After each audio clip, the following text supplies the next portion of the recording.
Welcome to Annette on Life, Liberty, and Happiness, a podcast where we talk about the Constitution, history, politics, and pretty much anything else I want to talk about.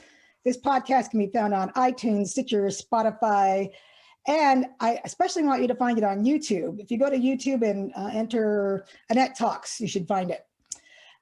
Because we do this on video, and a lot of time you want to see what we're talking about. So I would encourage you to go there. And when you do, please subscribe. I'm trying to get my numbers up so we can have a little chat room in YouTube so we can talk about the episodes. And so today, it might seem like it's a bit off the beaten path at first, but I think that you'll see that it actually relates to pretty much everything else I just mentioned: politics, history, the Constitution. Because today we're going to talk about how to survive a zombie or other brain dead human attack. And once again, I am joined by my survival, I think of you as my survival and prep expert, Nate Audison. Hi, Nate. Hey. Hi there. How's it going? Good. And listeners, you might remember Nate from we've done a guns episode. We did a bug out bag episode with knives. And then we did, I think, another episode on prep. I don't remember, but getting cold in Texas. Yes, that's right. When you were stuck in Texas without water or electricity, which has inspired me. And I've decided, which kind of goes along with what we're going to talk about today. I have decided that this summer, when my girls are out of school, because I have them during the week, that I am going to conduct a 24-hour drill with them, where I say, I'm not going to forewarn them. I'm going to just tell them one morning when they wake up, hi, guess what? For the next 24 hours, we don't have any water or electricity. And then we're just going to spend that 24 hours making notes and seeing where we are falling down in our preparations. I mean, it's going to be summer, so it's not going to be cold or anything like that. It might get kind of hot, but we're in Colorado, probably not too badly. But I think that would be a really good exercise for all of us to find out where our downfalls are in being prepared. And after that, I'm going to probably try something longer down the line, or maybe actually go camping, which you know how much I don't like. But I've decided I need to start getting serious about some of these things. And the only way to really do that is to try and get some actual experience to find out, where we're lacking. So thank you for inspiring that. Get 2 5-gallon buckets and fill them up with water before you do that, and put them in your bathroom, because that way you can flush the toilets. Toilets, yes, that's going to be one of the first things. I'm also probably going to fill up the bathtubs with water, or I'm actually probably going to tell my girls, okay, the water will be turned off in 10 minutes, something along those lines, and then say, let's go turn on the tubs, just to show them, because I don't think we're going to go without toilets during those 24 hours. About a coffee can full of water will flush a toilet really well. A coffee can full? Okay. About that size. So anything about that size will work great. Easter basket sized. Oh. Well, the Easter basket won't work, but all right, good. So the reason that we're going to talk about zombies today is that I heard that the CDC had some information on their website about how to survive a zombie attack. So I went and I looked, and it was cute and everything. But I thought, let's get serious about this. So I read this zombie survival guide, which is awesome. It was a lot of fun. This was in 2003, so it's getting a little bit dated now. Like, they didn't talk much about cell phones, which was interesting. But there was still a lot of great information in this. And I know that you don't agree with all of it, Nate. So I welcome your input on the information that I bring up from the book. But I know a lot of people are thinking, zombies, what in the world? Why is she thinking zombies? The reason I'm doing this, and I know some of you don't believe in zombies and all that, but if you start to think about what happens during a zombie attack, you'll notice that there are a lot of similarities to other types of attacks that may come along in the future. We've already seen some rioting and looting last summer in the streets. And given the state of the world right now, I think there's going to be a significant uptick in rioting and looting in coming days. Also, there will probably be some mob action. Many of us in the church realize that we are going to be in for some action against us members of the church. We know that's prophesied that we're going to be, what's the word I always forget, but Persecuted. Thank you. I don't know why. It's almost like I have a mental block, maybe because I don't want to believe it. But we know we're going to go through some persecution. We did in the beginning of our church back in the 1830s and throughout, later times, we were persecuted and we had mobs come after us. So we know that it's something we've been through, we'll go through again. And also, many of us in the church realize that at some point we may be headed towards Missouri. And so we think that there's a time when we may be gathering, and it might not be through the best situation. We might have to go through some hostile territory, or even just really bad crumbling infrastructure, things like that. So the point in this whole zombie discussion is to cultivate, this is from Nate, to cultivate a resourceful mindset. And I really like that because in reading this book, well, it was fascinating with what they were talking about with zombies, and all their characteristics and everything. But what really struck me was all the situations, potential situations that were brought up, started creating some new channels in my mind, because I kept thinking, oh, I never thought about that. Oh, I never thought about that. Oh, I never thought about that. And so I now have all sorts of things in my mind going on about what I would do if this happened, what I would do if that happened. And so what I want that to be what happens with the listeners. I want you listeners to start creating new channels in your mind, so that when stuff does go down, well, first of all, hopefully you can start preparing as you start thinking through these things. But then when stuff does go down, you're not completely shocked and you're not, so in shock that you can't do anything. You're not frozen in place. You've run through some of these ideas and you're starting to create a resourceful mindset. Just for an example, one of the things that it said in the book that stuck with me, probably because I'm a female and I have hair down past my shoulders, but one of the things it said in the book was that if there's a zombie infestation, one of the first things you want to do is cut your hair down to about 1 inch and wear snug clothing. And the reason was that is so that a zombie cannot grab a hold of your hair and drag you by the hair, or grab a hold of the clothing. You shouldn't have loose ties or anything, like your shirt should be tucked in. Everything should be tucked in so that there's nothing on you that can be easily grabbed and pulled. And that applies to not just zombie situations, obviously, because Nate, before we recorded, you told me about something that happened with a lady. Right.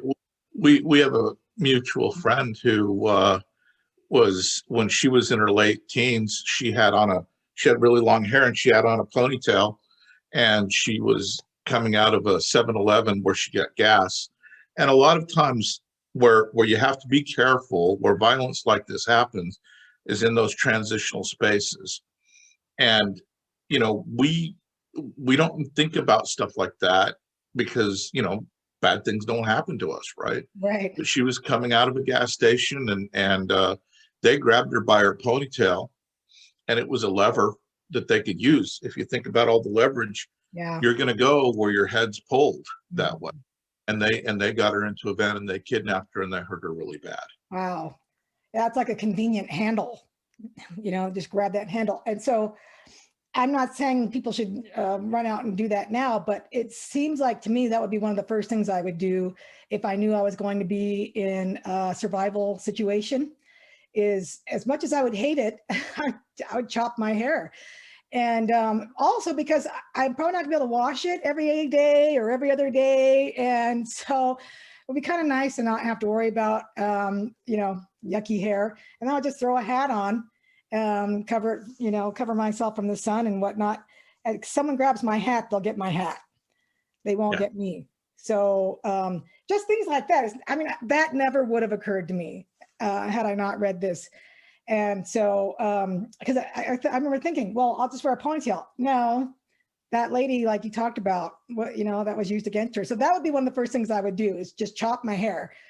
And so that's the kind of thing I wanted to start thinking about. And it's interesting because the book, talks about the first thing it starts talking about is how to handle escaping a zombie up close, right?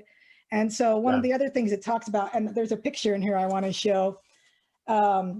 These are fun little drawings that they have, but how to handle, basically learning to handle yourself so that you can get away from someone. This is all about defense, at least in the beginning of the book.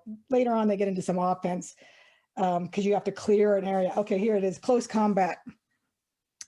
And so you mentioned how they've got a wide stance, and Right. so you have to learn some kind of martial art or some kind of move so that you can get away from someone or defend yourself from someone. Sure. I don't think that you need to learn Krav Maga or become a 5th degree black belt. But if you take any classes on personal defense, that will help you. If you take anything, even if all you do is just take some Tai Chi in the park, the Tai Chi will teach you how to center your balance. It'll teach you how to stand so that you have a lot more strength. You can maximize your physical leverage, that sort of thing. I'm clearly not a hardcore karate type martial artist, but there are a few little tricks and techniques that you can learn really, really fast, and you can practice with other people so that you at least have an advantage over that, and you've started your mind thinking along the right mindset of, I'm getting into a situation, I better plant my feet properly. I can do this naturally because I've done enough training to know that I've got that. Another thing that's important about this whole idea of I took some self-defense classes and it's changed my mindset is this. Criminals or zombies are always going to look for easy victims. And you can see an easy victim by their stance, by their lack of noticing what's going on around them, that sort of thing. Whereas if you've got some experience and you're standing in the right posture, the right direction, then you're no longer looking like an easy victim. You're looking like you're somebody who knows how to take care of themselves, and they don't want you anymore. They wanted that easy victim. Right. And a lot of times the problem is we're walking around looking at our cell phones, which makes us look more like zombies than a lot of zombies look like. So I always try, when I'm, especially at night, if I'm someplace and I'm walking in my car, I am not looking at my phone. I am up, my head's up, and I'm scanning. Well, one of the things that they talked about in the book, which they kept hammering over and over again, was always being aware, always being alert, always paying attention to what's going on. And so if you get into a situation where you're going to be potentially facing an enemy, you can't not always be aware. It's an interesting thing. My ex-wife and my kid and I once went to a grocery store. And when we got to the grocery store, there were 3 people hanging out in front of the grocery store talking. And I noticed that they were talking about us. They were pointing and discussing. And then we went into the grocery store, we bought the groceries. And I was kind of looking out the front window of the grocery store, and they were looking back in, and they were still looking, and they were talking at us. And I thought, oh, they're going to try to mug us. And then when we came out of the grocery store, one of them fell right in behind us, about 15 yards behind us. And then the other one came down the other aisle of cars much faster, and he came back around towards us. So they were going to put us in between each other. And when I saw that guy come around there, I turned sideways to him and I pulled my shirt really tight so he could see that my 45 was under it. And he looked at that real fast, and he said a really bad word out loud, and he came around me, and he went and he got his buddy and he stopped him, and they walked off. And my ex-wife was like loading the groceries into the truck, and she says, "Why aren't you helping me?" And I'm like, "Because I just saved you from getting mugged." And she's like, "Oh, whatever, you're so paranoid." She didn't notice what was going on? Neither she nor my boy noticed that they were that close to getting hurt. Wow. And that's because they would not cultivate that kind of a mindset. What do you do? Yeah. Well, and I like the idea of having a 45. The book goes into a lot of detail on what are the best weapons to use against zombies, because the only way you stop a zombie is by destroying the brain. So hit them in the E zone. Yeah. So you have to get them in the brain. Just injuring them is not enough to stop them. And it was funny because they went through all these different weapons, and they talk about a lot of things that, of course, again, I've never thought about, never really gave much thought to. But as when you're on the run, especially, and you have to fight enemies, you don't want to carry around something super heavy. Like they even went through like flamethrowers, which I thought was pretty funny, because they said, a lot of people think you just get a big flamethrower, right? And like during war, there's a picture of it, like you can see it. Oh, did they have a picture of the flamethrower? They sure did. Look at that. And that makes me laugh. And it's funny, they said, the thing is, this is 70 pounds of equipment that you would have to carry around. And it's a liability on the move. And so they go through all these different weapons and talked about the pluses and minuses of all of them. And what was interesting was that one of the things that they landed on as their favorite was actually a crowbar. And the reason was that, number one, you could easily brain someone with it. And also then it's useful for other things. Show us that rebar that you had out earlier. Sure. So we talk a little bit about trying to cultivate a mindset of using the resources that are available to you. Mm-hmm. And I felt really bad because when we did the bug out bag episode, this guy got on and he said, I'm in Japan and I can't legally own a Swiss Army knife. And I felt really bad for the guy. And I thought, well, okay, so you've got to think about ways that you can get around this problem. And one of the ways I would do this if I were in a zombie apocalypse, I don't know if you guys can see this. This is just a little piece of rebar.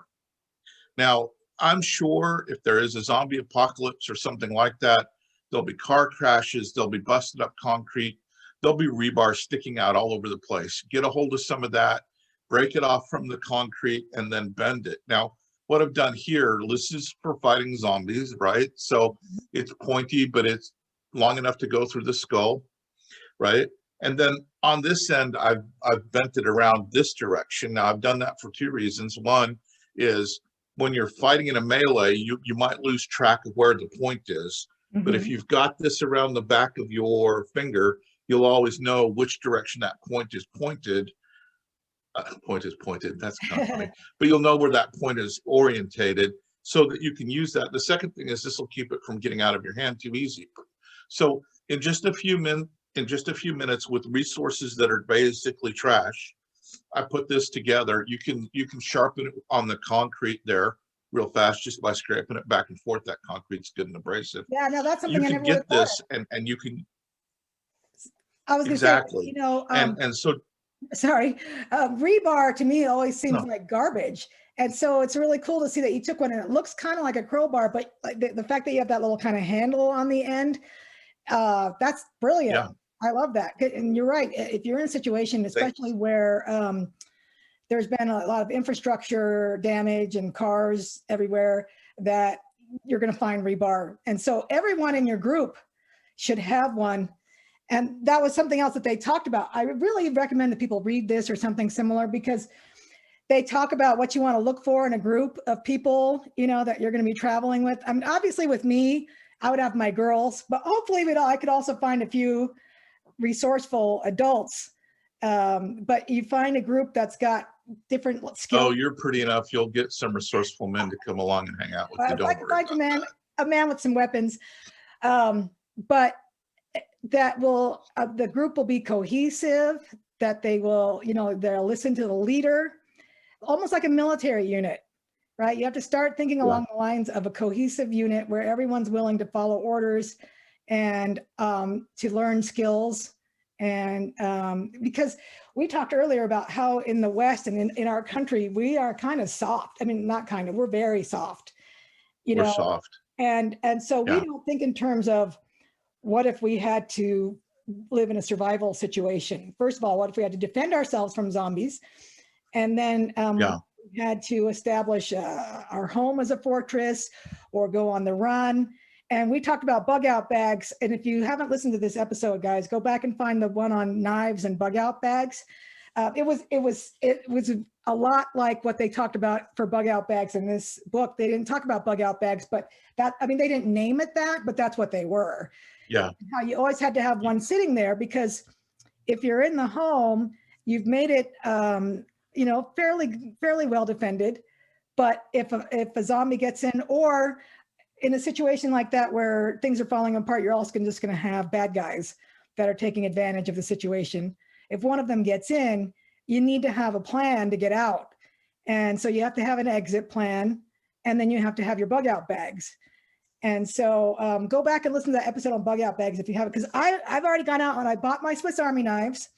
I bought the one for each of my girls. I bought one of the knives that you recommended. I still need to get a folding saw. That's my next one. It's on my list. And I'll talk to you after, but I'm going to buy a firearm. I've decided it's time to invest in it right now. I got a good sleeping bag. I've got a tent. I've got lots of things that like I've really not wanted to ever own because I hate camping. But realistically, you know, we hope that we never have to use this stuff. But if we do, it's the difference between surviving and not surviving. And what you said on the other episode about your most important tool being your brain. Yeah. Think in that direction. And, you know, a lot of us could get by with a lot less. Mm-hmm. But if you have some of these things, you'll be a lot more comfortable. And the thing about being comfortable is that means you'll be able to rest better. And if you rest better, you'll think clearer during a crisis. And you're going to need to keep your mind sharp during the middle of a crisis, whether it's zombies or we've lost the rule of law and there are some really bad people out there. Any way that turns, you're going to need to be able to keep your mind clear. And the better you rest, the better you'll be able to do that. Mm-hmm. Well, and also it talks about, you know, we talked about the hand-to-hand combat. And one of the things it talks about in the book is keeping yourself reasonably physically fit, because you do not want to be a liability to someone. If you do have to take off, you need to keep in decent shape so that you can, you know, make the hike, make the journey, whatever it is. Yeah. So that's super important. There are just so many things. I'm trying to think about what's the next thing I want to approach on this list. What do you think? What do you want to talk about next here, Nate? Well, so when you first talked to me about, hey, I want to do a zombie thing, it's interesting because the first thing I always think of when I think about what to do during a zombie attack is I'm like, okay, if I'm in a small town that has limited resources, where do I want to go first? And I was like, okay, so I'm going to go to the place where they sell all the welding equipment, and I'm going to go there if it's a zombie attack, because they'll have things like this. These are just little leather sleeves that you put on when you're welding, but that'll keep you from getting bit. And then they have these chipping hammers. Right. Now, these just, and that's it for the zombie. Okay. Yeah. Now, if you're not really worried about zombies, right, then you're like, well, Nate, that's not important. But what I want you to carry away from that is not that, oh, I want to get some leather sleeves and a chipping hammer. What I did is I said, okay, I'm in this place, and I've got to figure out how I can use non-conventional resources to tackle this non-conventional problem. And that's the sort of exercise that really is. You're thinking, okay, I'm in a limited spot. Either you're in a city and there's so many people and they've taken everything already, or you're in a small town and you don't know what to get. Now, you can prepare a lot. You know, you can prepare for a zombie apocalypse, or you can prepare for the breakdown of law and order. And what are we going to do when we lose rule of law? You can prepare for all of those things, but no matter how much you prepare, whatever it's going to hit you is probably not going to be what you thought. Mm. So have the mindset that's nimble enough to adjust to that. Whether it really is zombies, because I know people who genuinely believe zombies are going to happen. Actually, it was about 9 years ago. I went to dinner with a friend of mine, and he said, you really need to go and have dinner with our group because they talk about AR-15s and how to use them tactically, blah, blah, blah, blah. And I'm like, oh my gosh, I hate tactical. But I went, right, because it was important to my friend, and they were all talking about how they were getting this for the zombie apocalypse and that for the zombie apocalypse. And And I was like, wait, wait. I thought when y'all were talking about zombie apocalypse, that was a euphemism for the breakdown of rule of law or an out of control race war or something like that. And they looked at me and they were like, what? No, there's really going to be a zombie apocalypse. Oh my I God. never went back to dinner with them again after that. But it's a good idea all the same to go ahead and cultivate a mindset that's intellectually flexible enough to handle surprise, even if it's the real thing, even if it really is something like a rabies breakout Right. or a new virus that's like the coronavirus, but makes people numb. Well, yeah, this virus should, if nothing else, should teach us that the unexpected can happen anytime. None of us saw this coming. And I've heard that there's a 2 and a 3 in the making. Great. COVID 3 in the making. And what if 2 and 3 are much more virulent and things do break down? Also, I know a lot of people that are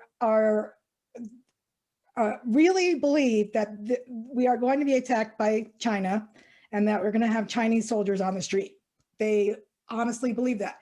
And I can't say that'll never happen. I don't think it will, but I can't say it won't. So if you're invaded by an enemy force, it's the same concept. All of a sudden, you've got people who are there to kill you. So you've got to find a way to defend yourself against it. One of the other interesting things in the book that they talked about as for zombies, because you had to look at a zombie. That was kind of cool. Is what they did is they went through at the beginning of the book and they talked about all of the aspects of zombies, right? Yeah, different kinds of their sight, their hearing, their capabilities, their all the stuff. So you first would look at the zombie, or in other cases, look at the enemy force and look at who they are, what they're about, what their capabilities are, and then you figure out how to defend against them. And so they went through all that. And one of the things about zombies is they cannot climb, right? They just mindlessly move forward. They can't climb. So if you had a 2-story house, what you would do is you would put everything upstairs and then cut the stairs out.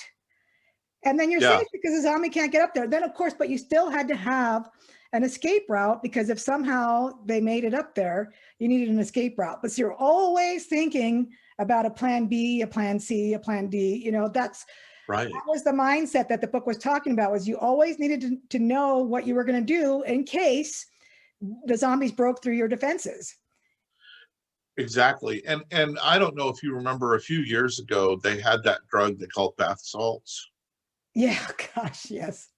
So I knew some cops who had to deal with some of that. Oh, and one of the problems with that is you couldn't, usually when you're dealing with somebody who's crazy, you can shoot them a couple of times center mass and they're going to just stop. Mm-hmm. But these people with the bath salts, they didn't shut down. Wow. And so when you're training with your firearm, you need to train for normal people most of all, because that's what you're going to have to deal with mostly. But you also need to train to be able to shoot in that T-zone under stress. And so for people that don't see it, you mark down your face and across your face, across your eyes, and your forehead, your nose, and your mouth. Right. I went from the top of my eyebrows kind of down to my chin, mm-hmm. and then across my eyes. They call that the T-zone. And if you hit that bullet's going to go straight through to the medulla oblongata, and it's going to shut their lights down right away. If you really, that's when you're target practicing, that's what you're shooting for, the T-zone.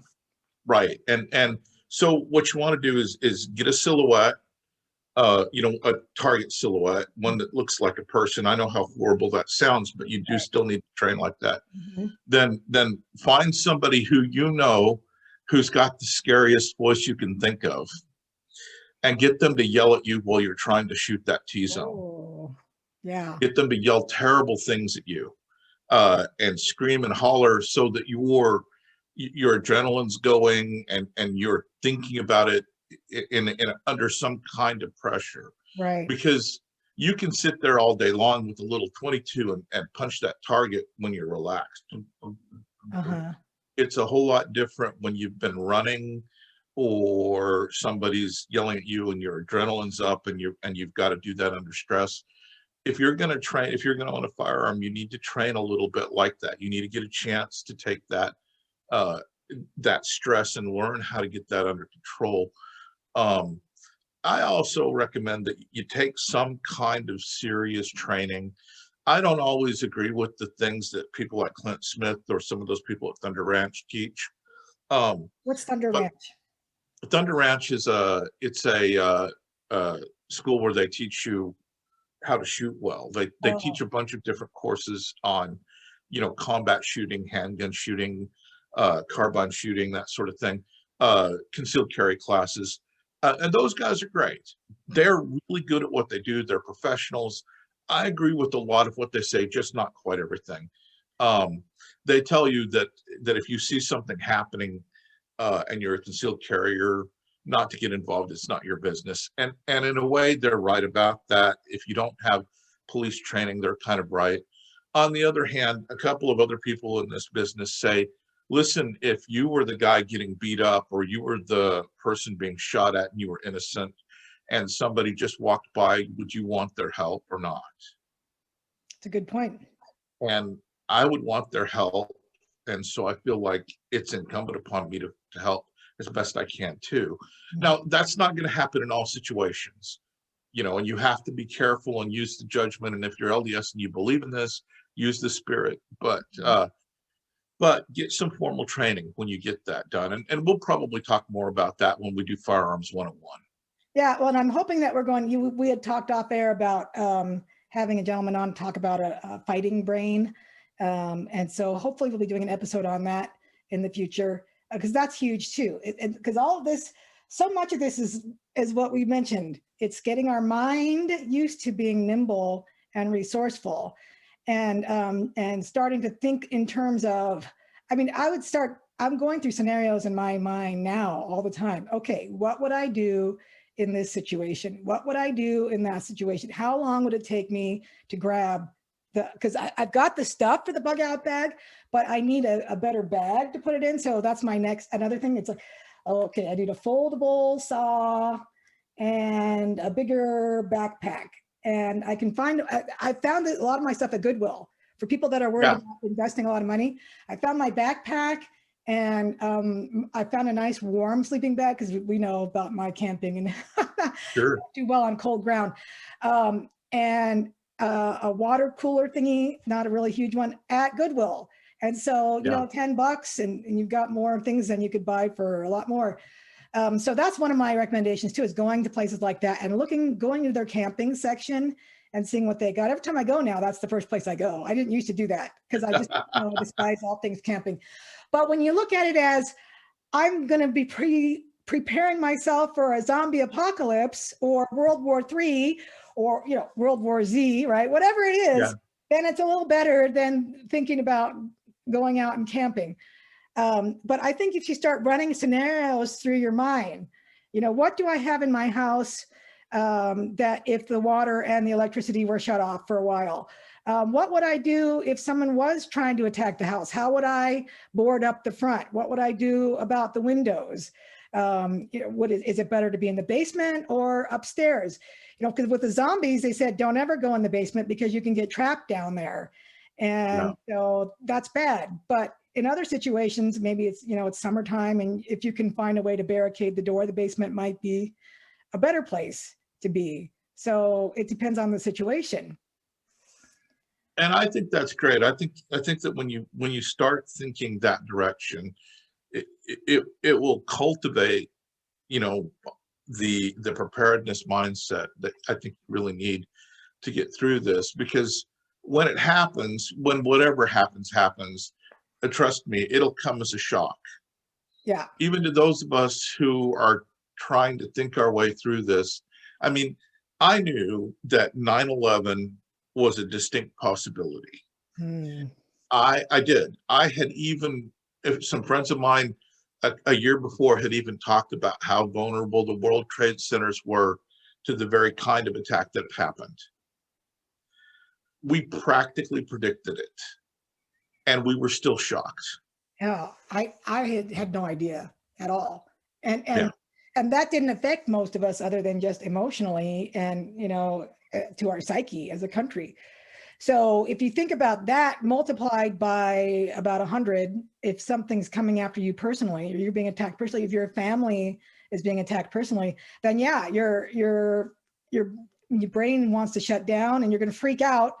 And so you've got to be able to quickly think, okay. And one of the things it said in the book was if you're with a friend that says, let's just go now, we're not going to make a plan, we're just going to go now. He says, hand them a weapon and a bullet and say, go ahead and commit suicide now because it's quicker. Yeah. So basically the point was, and you've made this on other episodes, the most important thing to do is to stop and to think and to plan. Yep.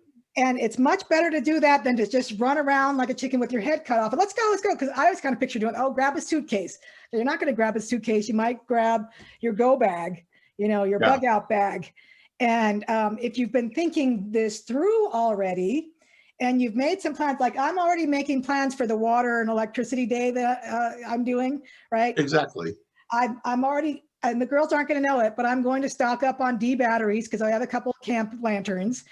I'm going to stock up on, I'm probably going to buy a camp stove. I haven't bought one of those yet, but I'm going to buy a camp stove so we can do. We should talk about that when we're done. I'll give you some hints for camp stoves. Of course, because I know you're my camp stove expert. But I just want a little something that I can cook over so that we can practice that. And I know the girls are going to get a huge kick out of it. And we'll probably get our sleeping bags out and sleep in one room. But I'm already starting to think about things that I didn't before. So just for a 24-hour drill, I'm going to be better off. But if I can, when I'm with them, if we can start running through scenarios, okay, girls, well, what if we needed to pack up quickly and leave? What will we take with us? And then we could all start going through that. Well, we would need our go bags and we would maybe we'll even do that. We'll grab their backpacks, empty out their school stuff and put in their Swiss Army knives and their scarves. I bought scarves for everyone. Oh. Their scarves and a sleeping bag, a couple of pairs of socks, things like that, and prepare, and then talk about where would we go. Because one of the things they talk about in the book too is before you head out, you need to know where you're going to go. You need to have a map. You need to know what the terrain is like. They talked about different vehicles that you could use. One of the interesting things was that if if the infrastructure is bad, if you're trying to leave an urban setting, that they actually recommend a bicycle because of zombies, because of the noise. And that makes sense. If you think about another good thing to watch is some of these old World War II movies or Cold War. If you were behind the Iron Curtain for millennials, that's what happened during World War II or after World War II. We separated into two. Anyway, go look it up. But those of us that were raised on old movies and were raised during the Cold War, we know that you can be in a situation where you're having to escape someplace, right? And so if you had to quietly get through someplace where the infrastructure was bad, bicycles were actually really good because you could pick them up and carry them if you needed to. You could go a lot further than on foot.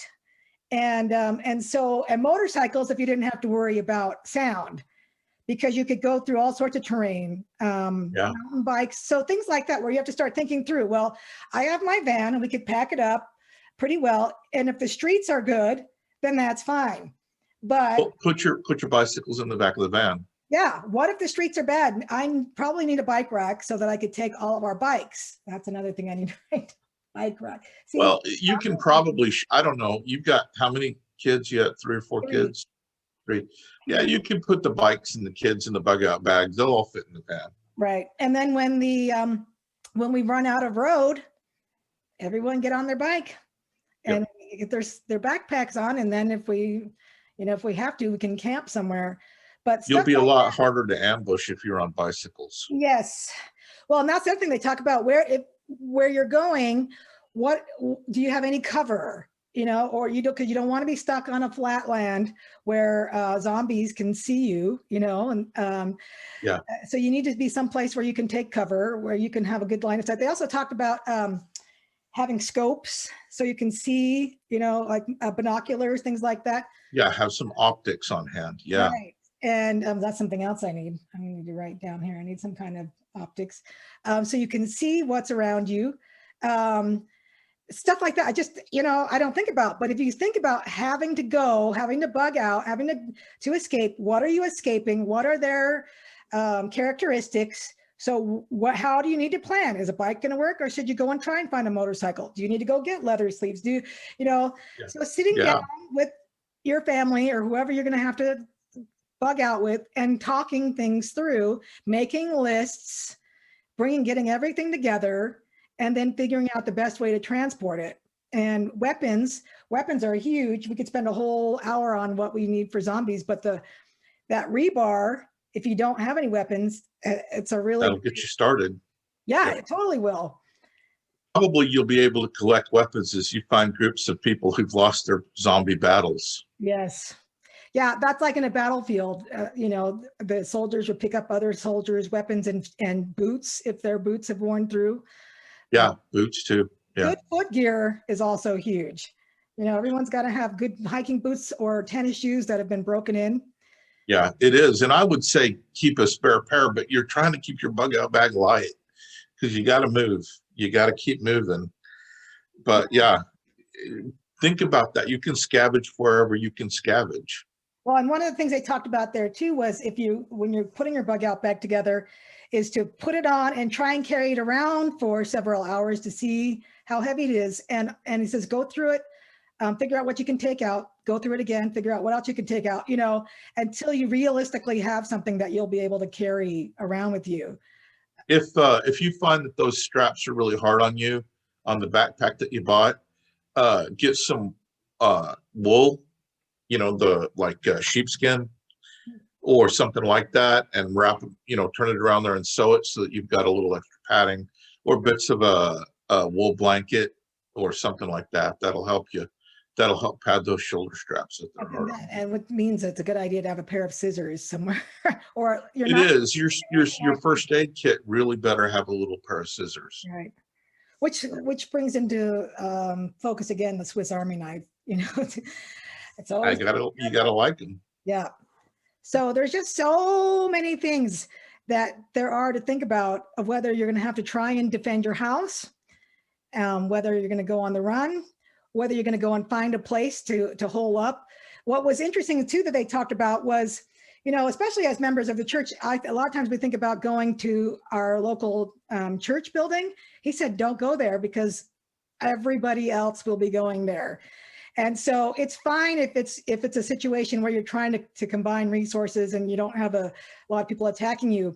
But otherwise, if you do have a lot of people attacking you, they're going to know that people go to churches and they're going to go to those churches. So they said actually better places were prisons, military bases.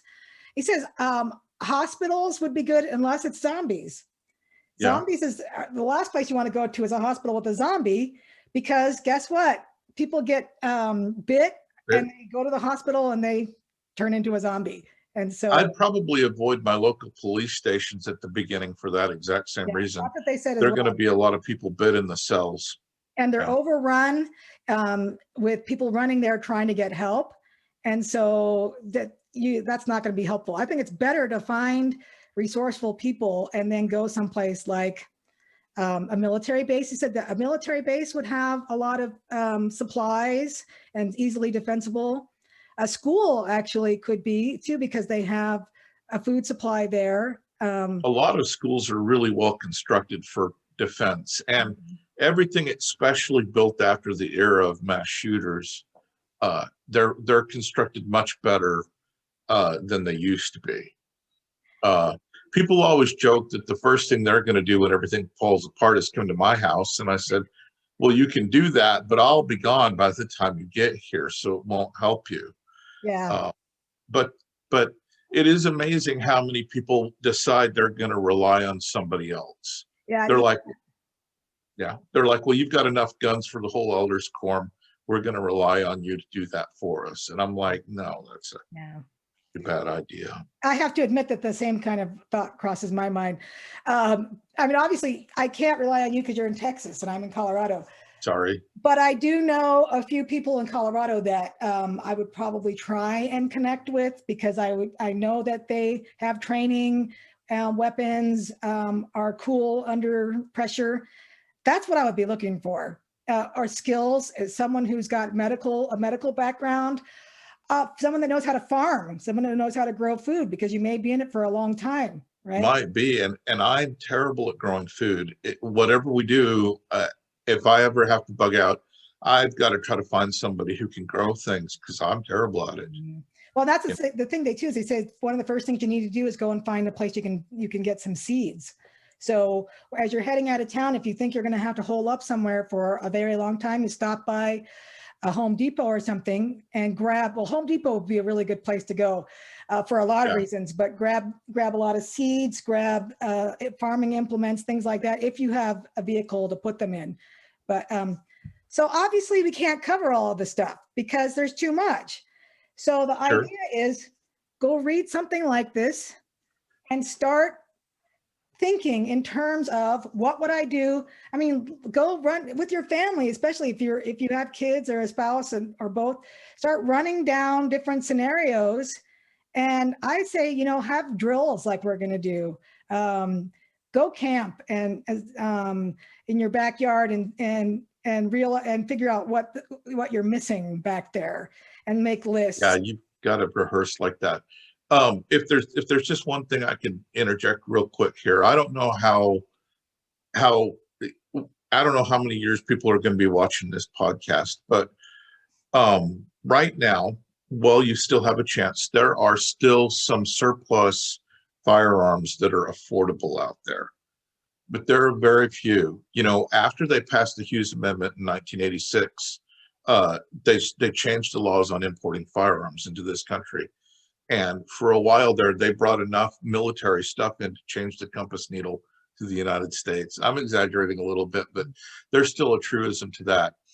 And for a while there, you could get a really good surplus rifle for $75 to $200. And almost all of that is dried up right now, but there are still a few things out there that you can get. There's still some Carcanos, like the one that shot President Kennedy. There's some of those out there available, and they're not expensive. Just be sure you buy all the ammo that you can when it starts to get available. Yes, again. Ammo is the other thing that you don't really think about a lot. I don't tend to. I think about finding a weapon, but I don't often make the next jump to ammo. And a weapon is worthless without ammo. So you got to make sure that whatever, we're going to talk about this after the episode, you and I. Okay. I want to know what weapon I should get for my personal use where I can still get a lot of ammo. And for those of you that didn't listen, we did an episode a month or two ago on getting weapons and ammo during difficult times. So go find that episode. But since you brought it up though, where can people find surplus firearms?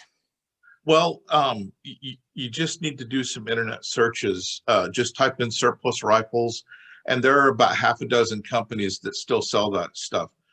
And just look for what you can find, like J&G Sales comes to mind. They usually have a lot of good surplus stuff, but they're running out fast. And you can expect to pay money for it. I've got a little Mosin Nagant here.